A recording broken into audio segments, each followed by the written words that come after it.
رحیم میں ہوں رحمان خیال عباسی اور آپ دیکھ رہے ہیں ڈیلی کشمیر۔ ناظرین، آج میں لال حویلی کی تاریخ پہ بات کرنا چاہ رہا تھا اور ابھی ہی سنا ہے کہ شیخ رشید احمد آج جو ہے ان کو گرفتار کر لیا گیا ہے، لال حویلی کے جو متنازع مالک ہیں۔ رہزن آدمی، رہنما آدمی، بارہا بن چکا خدا آدمی۔ بات عرفان صدیقی کی ہو یا قمر الاسلام کی، رانا ثناء اللہ کی ہو یا خواجہ آصف کی، خواجہ سعد رفیق کی ہو یا شہباز گل کی یا فواد چودھری کی، سیاسی گرفتاریاں جو ہیں وہ قابل مذمت ہی ہوتی ہیں۔ عمران خان کی حکومت میں اسحاق ڈار کا گھر ہو یا شہباز شریف کی حکومت میں شیخ رشید کی لال حویلی ہو، زمینوں، جاگیروں، کاروباری مراکز اور گھروں میں حملے قابل مذمت ہیں اور افسوسناک ہیں۔ لیکن ان سیاسی پنڈتوں کو، ان سیاسی حریفوں کو یہ چیز کیوں نہیں سمجھ آتی کہ آج جو اقتدار پہ ہیں کل وہ اقتدار پہ نہیں ہوں گے، لیکن یہ لوگ بھول جاتے ہیں جو ہی اقتدار پہ آتے ہیں تو یہ اپنے آپ کو خدا سمجھنا شروع ہو جاتے ہیں۔ یہی کام عمران خان صاحب نے کیا تھا نون لیگ کو، اور ان کی جو تمام سیاسی رہنما ہیں ان کو دیوار سے لگانے کا کوئی موقع انہوں نے جانے نہیں دیا۔ بہت ہی سیاسی انتقامی کارروائیاں انہوں نے بھی کی ہیں، اور یہی اب دوبارہ یہ نون لیگ شہباز شریف کی حکومت مسلسل کر رہی ہے۔ آج جو ہے عمران ریاض کو بھی گرفتار کیا گیا ہے ایک دفعہ پھر، اور شیخ رشید کو بھی گرفتار کیا گیا ہے۔ لال حویلی بھی ہم بات کرنا چاہ رہے تھے، اور ابھی ہم لال حویلی کی تاریخ بھی آپ سے ضرور شیئر کریں گے، چونکہ لال حویلی 3 دن پہلے سیل ہو چکی ہے، اور شیخ رشید جو ہے اس پہ مسلسل جو ہے وہ احتجاج بھی کر رہے تھے کہ یہ میری جو ہے اپنی جائیداد ہے، اپنی پراپرٹی ہے، یہ خریدی ہوئی ہے، اور جبکہ محکمہ اوقاف کا کہنا ہے کہ یہ بدھا بھائی کی حویلی تھی، اور جو شیخ رشید کا بدھا بھائی سے کوئی تعلق نہیں تھا، کسی بھی طرح سے تعلق نہیں بنتا، تو پھر شیخ رشید کے پاس یہ کیسے آئی اور انہوں نے یہ کیسے خریدی؟ اس حوالے سے آپ کو تھوڑی سی تاریخ بھی بتاتے ہیں کہ یہ جو لال حویلی ہے یہ پہلے بدھا بھائی کی حویلی کے نام سے مشہور تھی۔ اس کی تاریخ کچھ یوں ہے کہ ایک ہندو تاجر، اور وہ ایڈوکیٹ بھی تھا، وکیل بھی تھا، اور ایک بڑا بزنس مین تھا پاکستان میں۔ پہلے جب بر صغیر کی جو ہے پارٹیشن نہیں ہوئی تھی، انڈیا اور پاکستان جو الگ ملک نہیں بنے تھے، تو تب وہ یہاں پہ بہت بڑا بزنس مین تھا۔ اس کا نام تھا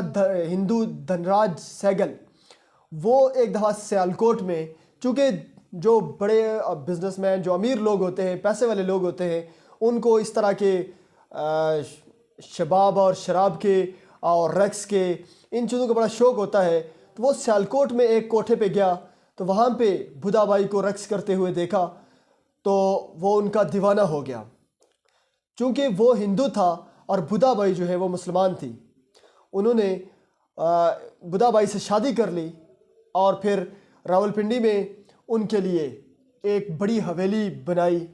یہ جو راجہ بازار میں لوگ واقف ہیں، جو لال حویلی کا ایریا جانتے ہیں، وہاں پہ ایک بڑی مسجد بھی ہے۔ پہلے وہ جو مسجد ہے وہ بھی اسی حویلی کا حصہ ہوا کرتی تھی، اور اسی کے اندر چونکہ وہ خود ہندو تھا دھنراج سہگل، وہ اس نے ایک مندر بھی بنایا ہوا تھا، جو پھر آہستہ آہستہ جو ہے منہدم ہو گیا، ختم ہو گیا۔ جو مسجد ہے وہ اب حویلی سے باہر ہے، لیکن وہ ابھی تک موجود ہے۔ اسی طریقے سے یہ جو اس کی تاریخ کچھ یوں بتاتی ہے کہ 1900 کے اوائل میں یہ جو ہے بنی تھی، اس کو تعمیر جو ہے 1900 کے اوائل میں تعمیر کیا گیا تھا۔ اس ٹائم یہ سہگل حویلی تھی، اور جب یہ انڈیا اور پاکستان کا الگ الگ ہوئے تو پھر دھنراج سہگل جب وہ چلے گئے تو اس کے بعد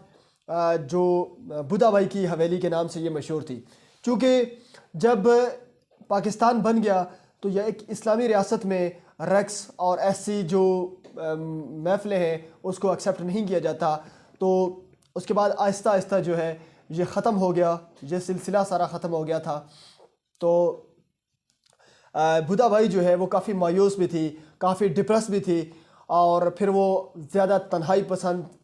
ہونا شروع ہو گئی، اور پھر وہ اس حویلی میں صرف اکیلی تھی، اور اس کے ساتھ ایک ان کا بھائی ہوا کرتا تھا، اور جو ہی پاکستان اور انڈیا جو الگ الگ ہوئے تو لوگوں کا عام خیال تھا، جو ڈاکو تھے، چور تھے، وہ زیادہ یہ سمجھتے تھے کہ یہاں پہ جو ہے نا دھنراج سہگل کا بہت بڑا خزانہ یہاں پہ ہے، تو وہ اس طرح کی وارداتیں شروع ہو گئی، بار بار چوری ڈکیتی ہوتی رہتی، اور اس چیز سے بدھا بھائی بھی بہت تنگ تھی۔ ایک رات ایسا ہوا کہ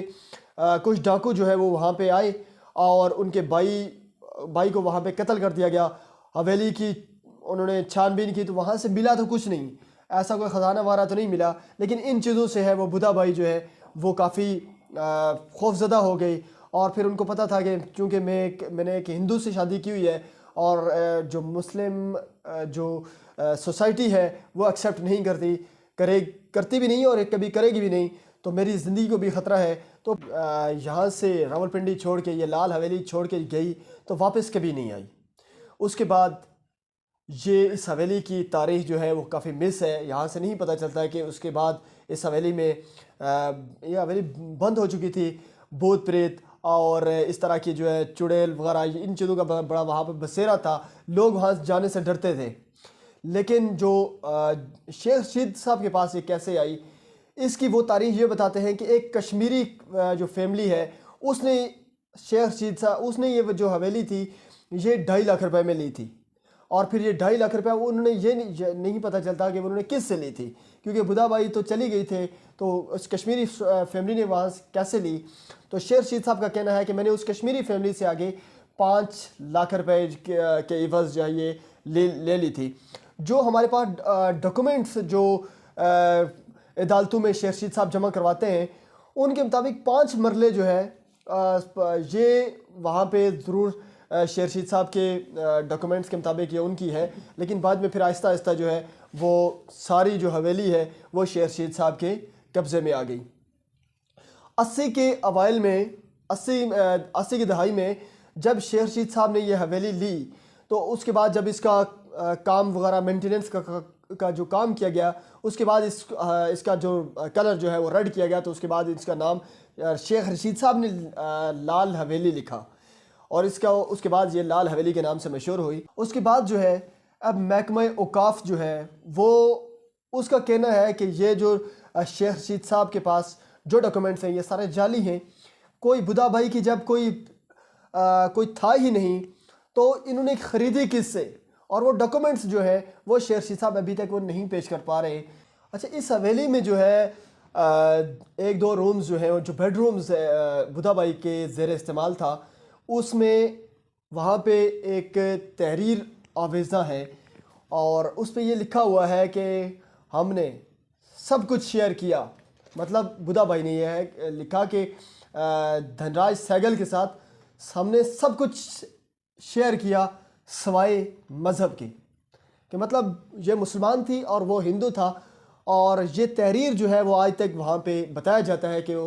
ان کے بیڈ روم میں یہ لکھی ہوئی ہے کہ ہم نے سب کچھ آپس میں شیئر کیا سوائے مذہب کے۔